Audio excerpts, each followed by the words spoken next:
Over medium heat, melt the butter using a non-stick pan. Add the garlic and sauté until fragrant. Add the white onions and cook until translucent. Pour the heavy whipping cream.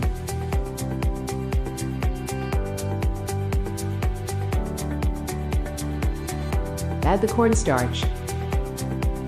Add the broccoli florets. Add water if the sauce is too thick. Season it with salt and pepper. Add the Parmesan cheese. Lastly, add the mozzarella cheese. Stir the mixture until well combined and the sauce is thick and creamy.